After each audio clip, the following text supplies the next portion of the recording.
Hey guys. Good morning.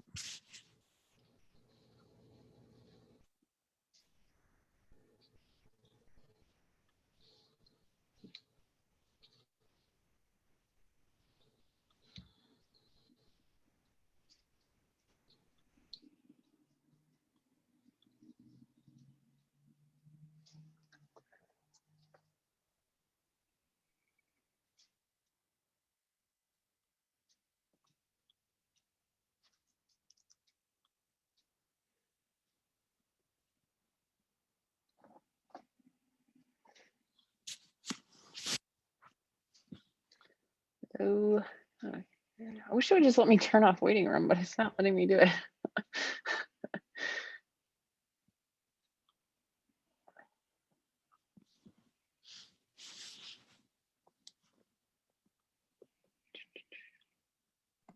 Hello. Hello. Oh, look, your camera's working.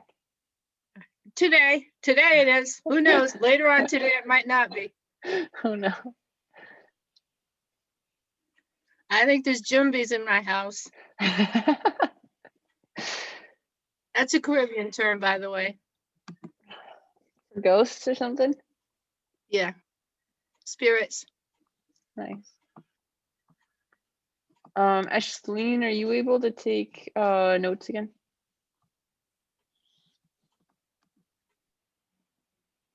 I can see your mouth, but Yes, I can. Sorry, I'm like, you're all good. Do you need the link or do you got it? can you send me the link? Yeah. That would be great.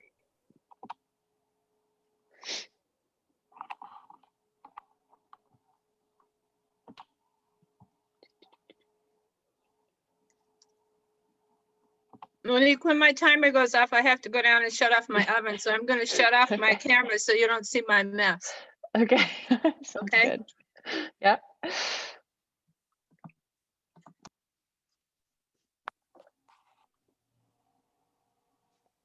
Well, I don't know. I don't think Ryan can make it. And I don't think Ted said he could make it. So I think there's a lot of people kind of, even though we can't go anywhere, just taking off the day, which I totally get, and not Zooming. So we can get started. Did anybody have anything else they wanted to add to the agenda? Like usual. Okay. First, Gary, emergency management. As you probably all know, there are now 8 cases at Valley Vista. Luckily, well, I don't know about luckily. None of them are patients. They're all staff members, but the downside of that is those staff members are all over the communities around us. So they're involved in contact tracing, trying to find out. But obviously, the numbers are up everywhere. And we got to be even more careful. Dr. Levine, and it's not just everybody around the country is concerned about what's going to happen about a week after tomorrow. Yeah. As despite pleas by everybody, by the, to not travel or not gather with large groups during Thanksgiving, a certain percentage is going to, and they're predicting that we'll see a rapid increase. So I guess we just gotta hunker down and wear our masks and try to stay socially distanced, as difficult as that is. Other than that, I have nothing. Thanks, Gary. I don't think I have anything communications. I just added a few more people to the general Bradford Resilience list. Like Mike Rama isn't at Downstreet anymore, so added Eileen, and then I added Emily Shipman to the mix. So some people I don't think it'll actually attend meetings, but volunteer coordination. So we've been mostly the team leads have been making calls to people 60 plus to just check in and see how they're doing, offer support, and just letting most people I think are not needing help, but making them aware that there is help if they know of anybody that needs help. And Erin, did you want to share? Because you did some calls. Yeah, I wouldn't mind sharing because I did some of the calling. It's interesting because, of course, we're calling older Vermonters who don't need help from anybody. So whether they do really or not, that's their attitude. But they're so grateful that we're calling and that we're getting the hotline or helpline number out there. And I really feel a sense of like togetherness and community in the reception, of them in my calls. So I don't know if everyone else is having that experience. I think there's maybe 5 or 6 of us calling, but the experience I've had is that people appreciate it. I've given them the number. I'm like, well, just write the number down and give it to a friend if you need it, just to be sure they have it. So kind of using a little reverse psychology there, but yeah, so it's going really well and I'm glad that we're doing it. Cool. And we were. So I must be younger than I think I am because or you just haven't been called yet. I have never received a call. Everyone's kind of doing it on their own time frame too. So well, I'll be happy to talk to you. Yeah, and some people like have lists that they know half the people on them and know that they're doing fine, so they're like not necessarily calling them. So it could be that you're on a list that somebody like knows you're hanging in there, Nancy. I'll call you. And we were talking about just doing that like now. Some days I'm not so sure I'm hanging in there. All right. We'll just add you to everybody's list. Okay. We're gonna do the calls now and then probably like closer to Christmas and then like after in January or something. So and everybody's kind of just keeping their own list and making notes if people don't want to be called or if they do want to follow up and that kind of stuff. Yeah, I think that's it. We received a few requests for help, which I think I ended up sending one of those to everybody here.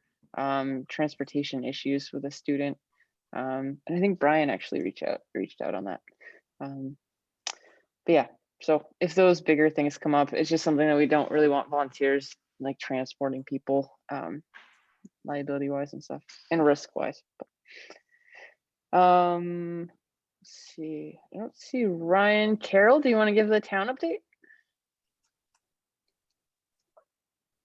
Carol Taylor. Well, we had a meeting last night, but nothing major came up on it really. Cool. Monday night we had the meeting. I'm sorry. Monday night we had the meeting. Yeah, and yesterday was voting. Yeah. Carol, somebody asked me just in passing, they were going to ask the town about using the gym, but I told them I didn't think anybody was using the gym. I think they wanted, like their family wanted to use it or something. Yes, that has not been open. Okay, that's what I thought. Okay. I don't see Sarah. Ashleen, food access? Yes, so I've been checking in with the local food shelves, and in Wells River, the food shelf is going to be moving. So it used to be called Share the Harvest, and it was a table that was outside of the library up in Wells River, and now it's going to move indoors because of the weather, and it will be in the basement of the Congregational church, and that will be I don't have it pulled up in front of you, but I think it's 2 to 5 on Fridays. Actually, I do because I'm making a flyer. Okay. So they are 2 to 5 on Fridays. And then the next one is Newberry Congregational Church. Newberry Food Shelf. I haven't been able to get in contact with them. It sounds like the best way to connect with them is to call them. And then Groton Library, we recently, unfortunately, because OSIP had dissolved, they had a stand-up freezer. So we were able to connect a freezer to the Groton food shelf. And so they have that. They're going to have frozen meals. And that is Carrie Peters. They're open Monday through Thursday. I believe it's 8 to 4 p.m. And again, that's by calling. And then Topsom Corinth, I don't remember their exact times either. they're still open. And then the big one that we're working with for Little Rivers is that we're working with the Bradford Food Shelf and Jenny Copeland. They have offered that we do our like food kind of our food packages that we give out to people. We do that every Friday morning, and they get a delivery of, so we both the Food Shelf and Little Rivers, we get Willing Hands and Everyone Eats food deliveries. So those are still happening, and let people know that they're happening this week regardless of the holiday. Other food items. Oh, the Everyone Eats program has expanded another week, so we're going to December 18th. And I think that's all for now. So then how is the Everyone Eats program going? Like how many people are being served?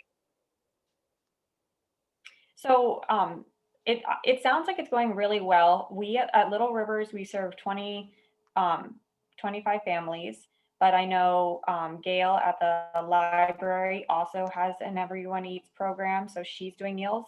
And then Jacqueline LeBate over in Topsham also receives meals, and she's spreading, I think she received 50 meals, and she spread those out between Groton, Topsham, Corinth, and she distributes some out of the Growing Peace Project. So I don't know how many that is, but it's at least 75 plus 50, so 125, and then whatever Gail gets that I know of. Cool. And just a reminder that the Everyone Eats program gives $10 for every meal to the restaurant that prepares the meal. So it's a really great kind of multi-faceted program that helps both restaurants and people in need. Cool. I think that's Awesome. all. Actually, the Rotary Club, we're like working on projects. We have 3 Rotarians on this call. It's so exciting. It's not just me. And we were talking about doing a pet food drive, but also trying to figure out with the food shelves what ingredients each one tends to need the most of. Is that something you could help me email all of them to like figure out their like say like top 3 needed items? Wait, say that again? So we're thinking of The doing pet a food no. So we're doing a pet food drive, but we're also thinking about like if it's needed to do a food drive for the food shelves. And so just as a research piece, we were wondering if we could want to figure out like maybe say the top 3 items that each food shelf needs.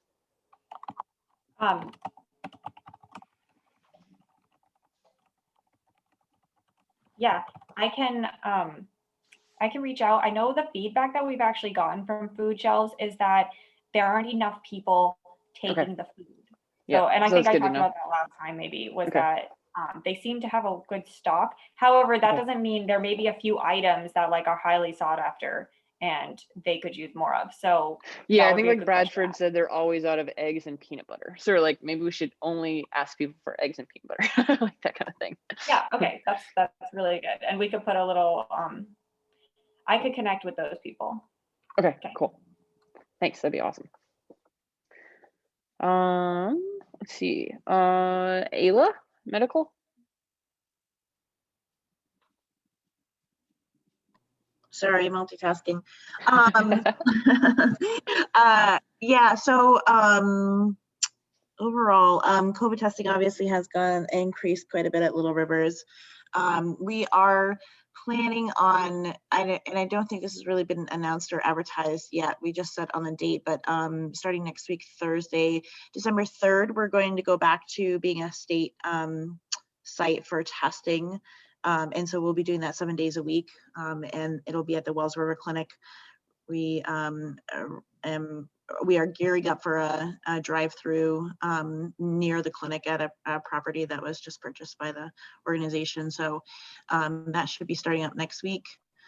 And the only other thing to touch on is certainly the increase, given the holiday season, the seasonal change, COVID, and everything else. We're certainly seeing quite an increase in depression and anxiety, and with that comes overdose and a variety of other things. So just making sure that the public's aware and feels supported and knows to reach out and has those hotlines available.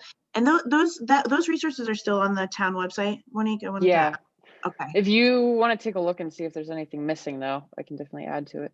Okay, yeah, maybe I'll do that, and I'll touch base with Mike to see what we're doing for outreach. But yeah, so those are kind of two things on the forefront this week anyway. Cool. Thanks, Ayla. Mhm. My next column. Aaron, business financial. Sorry, can I just add one thing Yeah, about the totally. mental health? Yeah, I've been on a few calls with Little Rivers and Clara Martin Center. And recently, yesterday, what I heard was that they are seeing all across the board, there's an uptick, but there's also a lot of resources out there, and I've been posting it to our Instagram and Facebook. But Monique, if you can shoot it out too, there's a Sure. 211 is also doing a call-in service if people feel like, you know, they just need to call and talk to someone. It's totally free, and it's called Upper Valley COVID Relief, I think, or COVID Support. Okay. And basically you call 211 and they hook you up with a mental health support person, and it's a real person. Is it the same? There was at the beginning of COVID, just COVID support. Is that the same thing? I wonder. It might be, and maybe this is like a Take a look. branch of it. Okay, I'll take a look because I have like a I'm bunch not of sure. flyers and stuff that I could pull back out again. It didn't go in the first round. Okay, cool. Thanks, Ashleen. Carol Freeman, seniors. Yeah, a couple of things. The senior center is closed. Unfortunately, when we opened for a few days, one of the seniors who came tested COVID positive after Oh, coming no. to exercise class. It seems like there was no transmission. We were following all of the important protocols, and we haven't heard of anyone else. So I'm hoping that it was an isolated case of family transmission. So we are closed, but in terms of food access, we just got a $22,000 grant from the Council on Aging.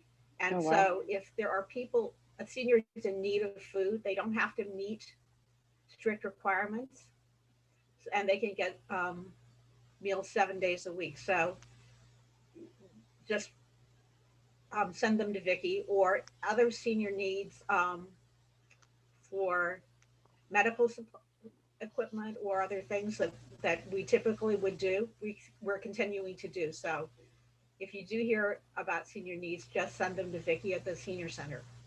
Okay. And then the other thing is from the Margaret Pratt board meeting last night. They are closed to visitors again. It was a tough decision, but it's really important to keep everyone safe. They have not had any cases at Margaret Pratt, which we're very grateful for. And they did an early Thanksgiving dinner. They had been opened for residents to be able to come together for meals. And they're still coming together, but in much smaller groups, many fewer people in the dining room. So they did an early Thanksgiving dinner as sort of a celebration, which I think is a good thing. And then they will have Thanksgiving meals tomorrow, but they won't be the kind of celebration that people would like. Yeah. Thanks, Carol. Yeah. Schools, Bruce. And I think Danielle is on the call as well. I can talk just briefly to our COVID scenarios, so to speak, because that's the theme of the day. You know, we have largely been able to keep our schools open and operating well. Good teaching, good learning going on. Gradually, as the fall has gone along, the number of students who are remote learning, which was a relatively low percentage in the first place, has actually gone down. More and more children were coming into the schools, so there were really just a handful of remote learners. We have had some minimal school closures, as people are probably aware. We had the one situation at Oxbow about a month ago, where largely because we had an inability to come up with subs for teachers who had had close contact, we had to close for a couple of days. Well, actually, I guess it was a week, but each cohort lost a couple of days. Blue Mountain right now has an incident that they are evaluating, and it appears that it's contained really to the preschool. So the preschool will be remote for about 10 days after Thanksgiving, but otherwise the school remains open. Waits River closed for the first 2 days of this week, but their situation, based on feedback from the health department, they have had, and I think this is true of all of our schools, exceptional protocols for safety. And as a result, the exposure they did have resulted in just the loss of a couple of days, and they'll be back in session on Monday. Recently, well, last Wednesday, we had the comprehensive testing of adults throughout all of the schools, sponsored by the state of Vermont. And obviously we had the situation of Blue Mountain and one situation at Waits River, but otherwise no positive cases. So that's fairly remarkable and positive news. So switching gears, I got out of a Thetford board meeting last night and got pretty devastating news that the budget vote had failed again. I don't have a lot to say about that at this point in time. We are going to be in survival mode. It's going to be very, very, very challenging financially. The details of that we're working on at a time, ironically, where we're building budgets for next year. We're going to be scrambling to do all the necessary financial work to do our best to survive and keep the schools open in a more or less functional way. It's going to get intensely challenging. Danielle may want to comment further. Yeah, she does. Thanks, Bruce. Hi, can you guys all hear me? Yep. I'm actually sitting in my car in a parking lot in hopes of finding parts to get my oven working. Oh, no. So I'm going to stay off the video and I'm sure nobody wants to see my bedraggled, sleep deprived face. So trying to make light of a really awful situation. It's tough right now. The vote was exceptionally disappointing. It has sent just shockwaves through our student, staff, administrative, and teacher community. I can't overstate that enough. It is just demoralizing. It's really rough. So my overall concern is with the staff, the administration, the students. They're all working so unbelievably hard to keep the schools open and functioning in, a really rough situation for everybody. So that's really where my focus is. I do have concerns about what the long-term effects of this are. What is this doing to our community? What is it doing to, our education and school system for the long haul? What kind of message is this sending to people who are looking to come here, to move here, to stay here, to not stay here? It's really starting to, I feel like, having damaging impacts. And again, this is all my own personal opinion. I am not speaking for the board. We have not met. So, those are definitely some of my concerns. And, I do believe the board will be coming out with a response at some point. But I personally just want to make sure that I express my deepest and complete appreciation and support for the students, the staff, the administration, the teachers, everybody in those buildings that are literally pouring their heart and soul into making this work. It is, you read through the guidance from the governor, and it is so much a focus of our entire system to keep the schools open, and they're working really hard to do that. So, it's a blow. But we'll reconvene, we'll figure out a path forward, we'll reach out, hopefully get some, constructive input as to, what community thinks they need. I personally don't, and again, this is completely my personal opinion, I don't see additional cuts. I don't see how there could be. That would not be my recommendation at this point, but again, it's going to be a conversation that the board needs to have. So as far as some of the stuff going on at the school level, I do want to just let people know I have been posting some of the guidance changes that the school is facing as far as questions for students and staff when they come into the building, as far as if you've gathered in multiple family non-household groups, that needs to be that's going to be part of our questionnaire. And so everybody's going to be answering that.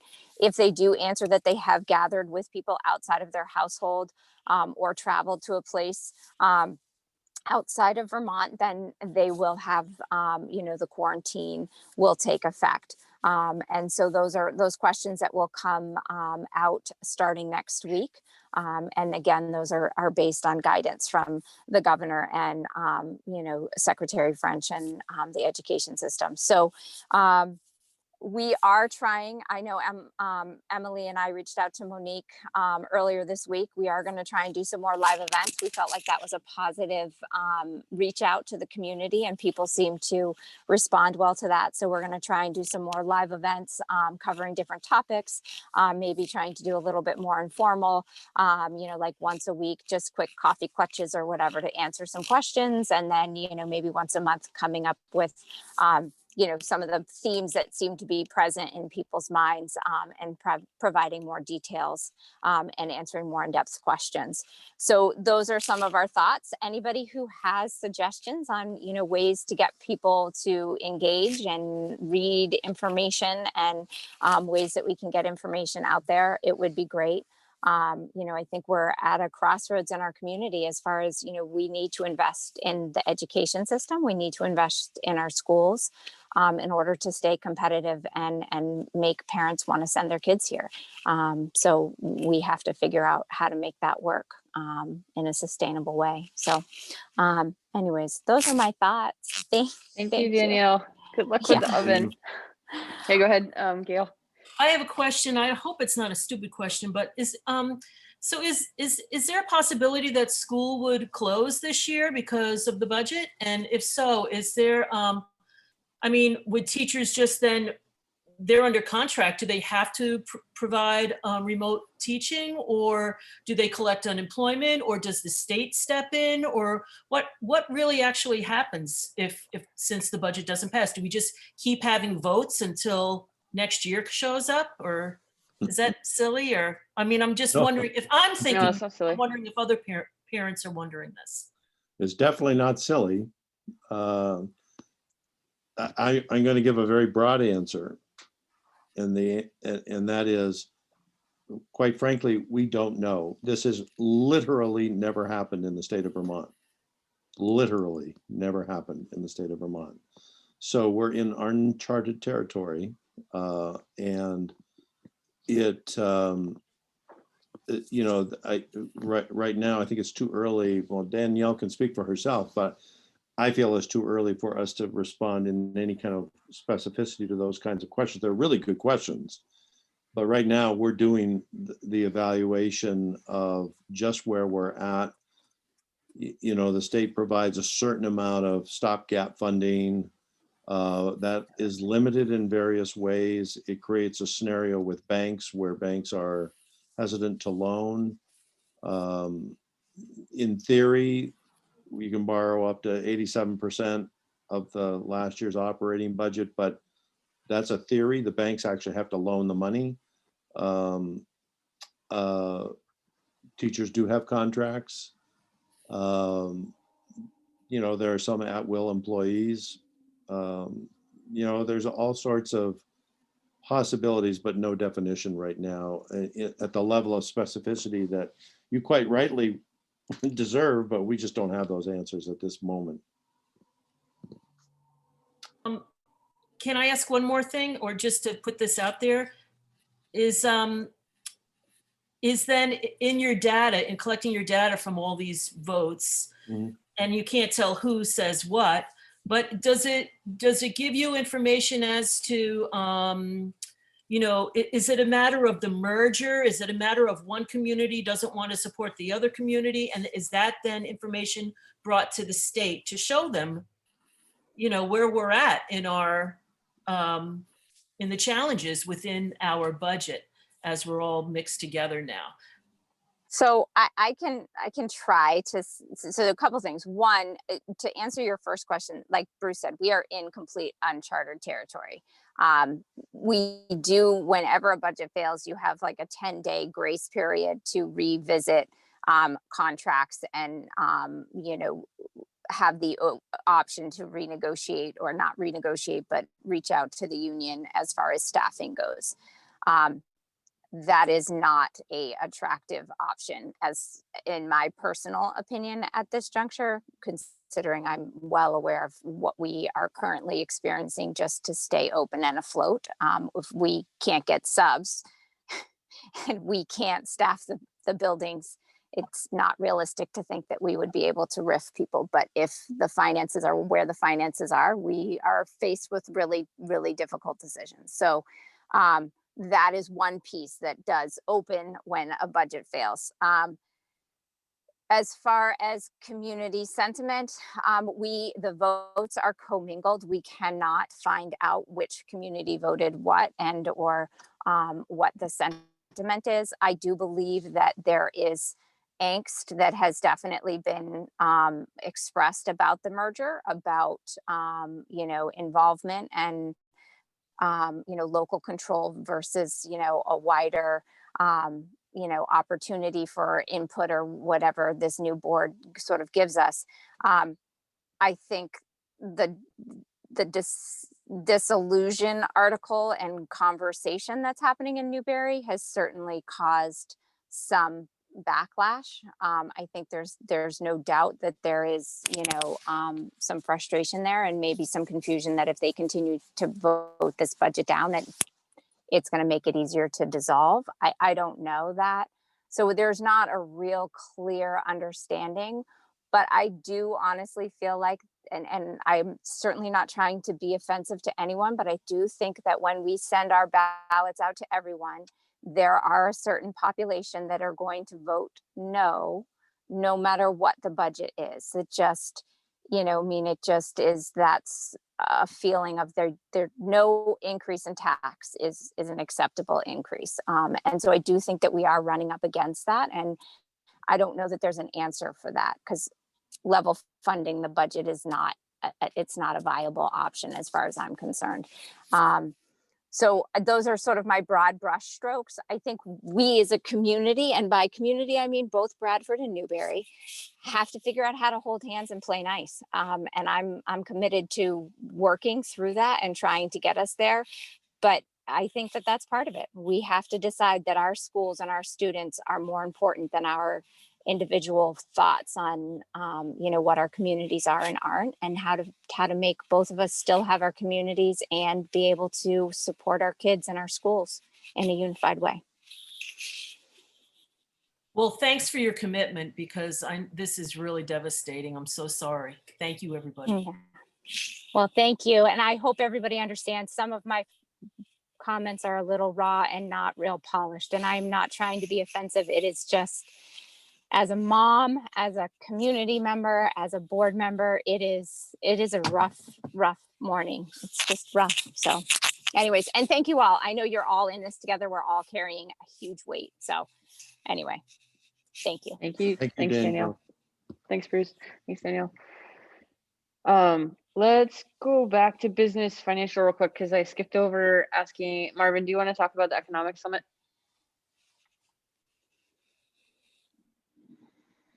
Sure. The Chamber of Commerce, every first, well, not always the first Monday, but usually early December, has brings together the select boards, the regional economic development officials, politicians, state representatives of the 6 towns in the Chamber region, which includes Bradford and some business leaders, and school officials. We try to get school officials. That's been the least well represented group over the past, which has been frustrating because we really do feel like schools are a big part of the economic driver in the area, and that has been frustrating. So workforce development is a huge issue. We hear it time and time again from the Chamber business membership, and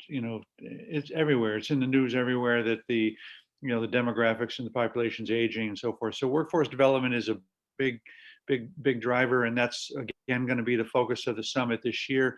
It's going to be a Zoom summit. We usually meet at Riverbend and have a dinner, and so we're kind of opening it up to the whole chamber membership and community this year. So it's Monday, December 7th. If you are interested in participating or being on the Zoom, you can let Monique or I know, and we'll get you a Zoom invite to it. We have the select boards of the 6 towns kind of report out on what's going on in their towns. We asked the school administrators to report out. We asked the local politicians if they have anything to report. And again, economic development means a different thing to everybody, but it is really the connections between schools, businesses, and communities is a real important factor, and we gotta make some changes to skin the cats. And I think it's all related to, the challenges the school is having could perhaps be helped by working together with the constituency. So that's all I have to say. Thanks, Marvin. Carol Taylor Churches.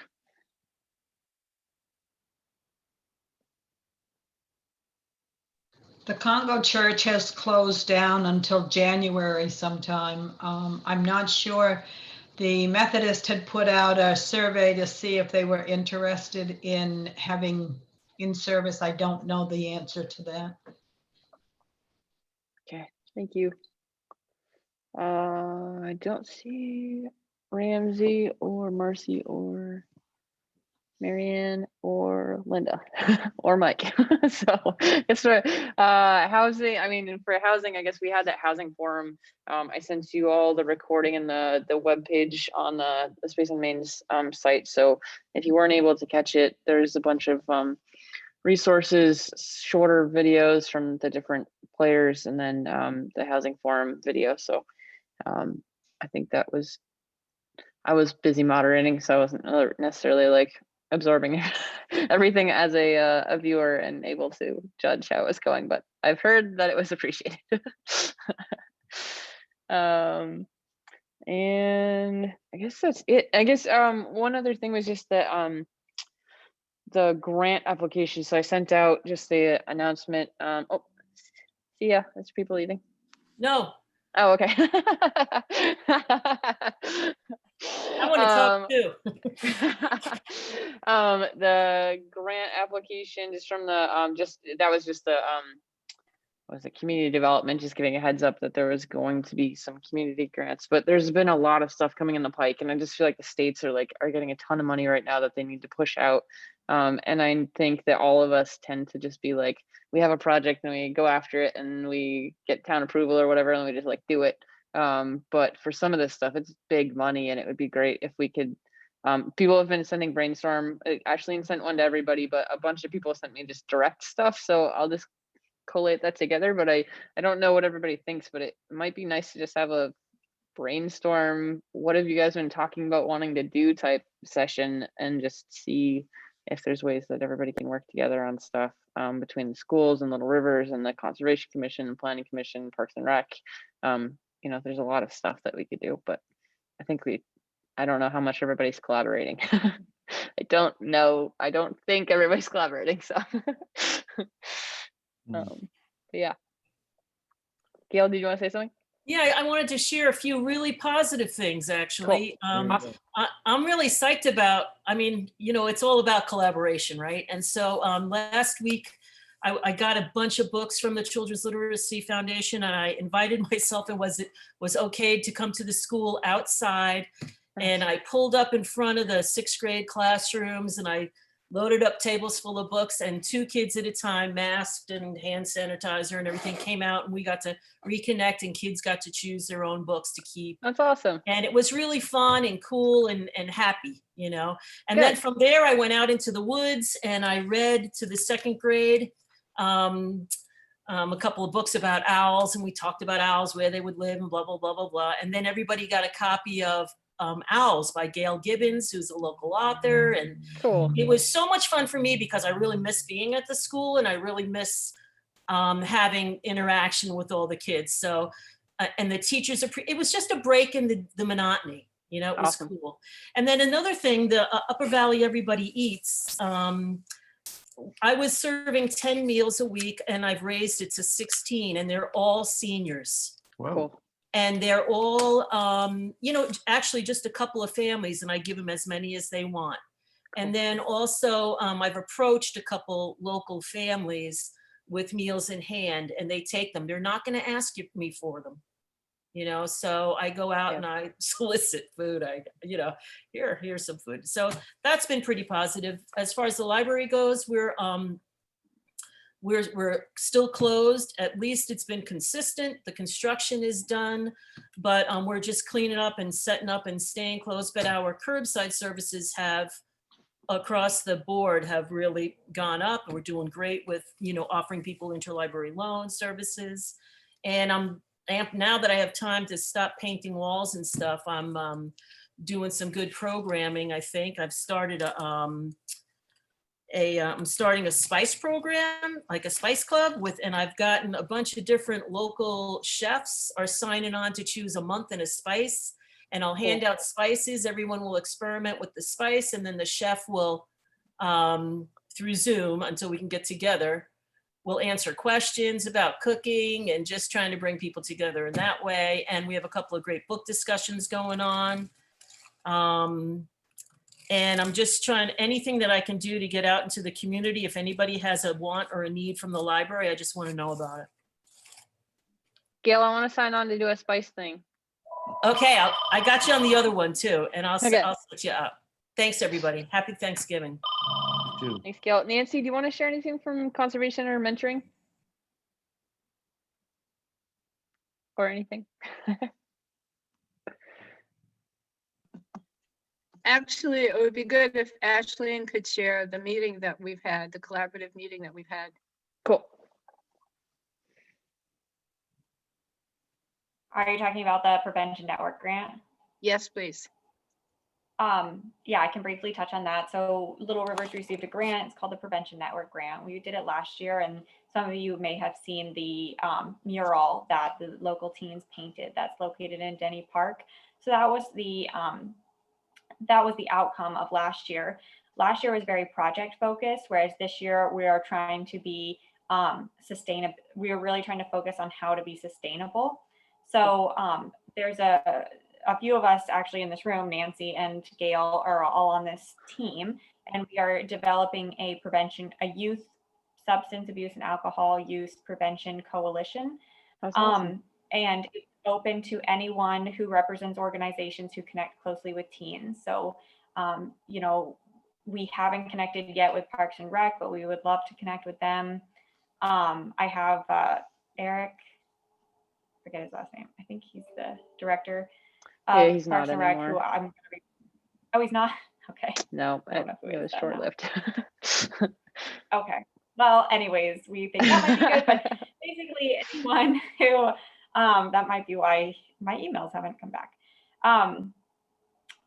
Good to know. So anyways, yes, we are just trying to, so our mission is that when we reviewed the youth risk behavior surveys, one thing that really stood out in our region really high compared to the rest of the state was that teens don't feel that they matter to people in their community. So our overarching goal is to help to ensure that kids know that they matter to people in their community and that they have great power within the community to, you know, do things and create a community that they thrive in. So that's what we are working on as a coalition, and we are open to anyone who wants to reach out. Awesome. And Ashleen, Jared Pendak's now the chair of Parks and Rec, so you might want to just reach out to Jared. Oh, sure. Okay, I know Jared. I don't know if they have capacity, but what about the teen center? Are they Patrick and stuff? Cool. They're a part of our team. Cool. That's awesome. Yeah. So right now we can have the library, the teen center, Nancy as representing the mentoring project, Christiane Carroll representing Corinth Coalition at Little Rivers. Cool. That's awesome. Nice. And Brian, did you have any update? I'm guessing sports are on hold, but yeah, it doesn't look good for basketball. There's no place to play, and I just don't think it's going to happen. And I know the governor said that they're putting the winter sports on hold, even through the VPA. So my guess is that, I don't think that there's going to be anywhere to do any of that stuff. At our last meeting, we discussed, some less orthodox things like trying to find some warehouse space down in the industrial park or use the senior center because they've got a basketball hoop just to do some stuff. But I'm just not sure that any of that stuff's going to happen with, continuing down. And after, a week after tomorrow, I have a hard time believing that we're going to be anywhere near a position to have basketball. So are winter sports, Bruce and Brian, like, are those continuing, like skiing and stuff like that? Or it varies from sport to sport, and I think Brian's comment is apropos. That is, it's a bit up in the air, honestly. I mean, there are plans to do basketball, plans to do skiing, but I think they're really in jeopardy. Yeah. Right now, high school basketball, I think, is slated to start on November 30th, but I might be out of date on that. I mean, that may have changed since the last time I looked at the guidance. And that's a limited, there's no games or anything happening, I think, until January. Okay. And so it's just, I think a lot of it depends on how things go over the next 2 weeks after Thanksgiving, and if things go as poorly as expected, I suspect we're going to lose some what little activity we have going in the winter. I hope not, but we'll see. Thanks, guys. Anybody have anything else? Where's Sarah? just go ahead and just talk. Hey, Monique, it's Angela. Yeah. How are you? Hey, Angela. I have to be home, so I get to actually join you all. Been riveting, right? Yeah. Just to add to the sports thing. I'm just going to do the video. There we go. Just to add to the sports thing. So as of right now, there's no VPA organized sports whatsoever. So any of those dates that were previously set are now on hold and might be moved. So waiting for the governor, but I'm guessing it wouldn't be until after the new year if we were allowed to do anything at the high school level that we'd be able to do that. It says currently that hiking, walking, out on trails, currently skiing and cross-country skiing, but again, that might be updated. Those are all considered good athletics right at this moment. But again, it's kind of, we'll see how it plays out. But all of the VPA sponsored things are currently on hold and will be through January. Okay. Thanks, Angela. No problem. Does anybody know about the ice rink? And if that's going to be okay? You would not be able to because Right. it's a rec sport. All rec sports are on hold. Okay. Okay. Bye, everybody. Reminder, I'm Thanks. sure everyone knows, but even the walking, hiking, skiing, biking, whatever, it's only 2 people.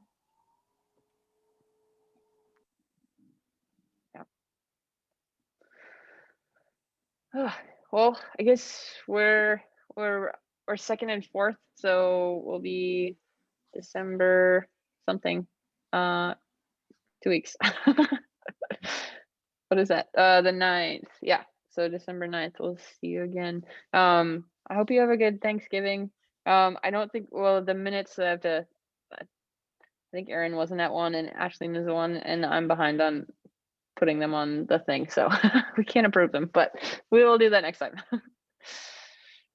Thanks, everybody. Thank you. Thank Stay safe. you. Happy Thanksgiving. Have a Thank you, safe everyone. Thanksgiving. Happy Thanksgiving, everyone. Thanks. Thank you.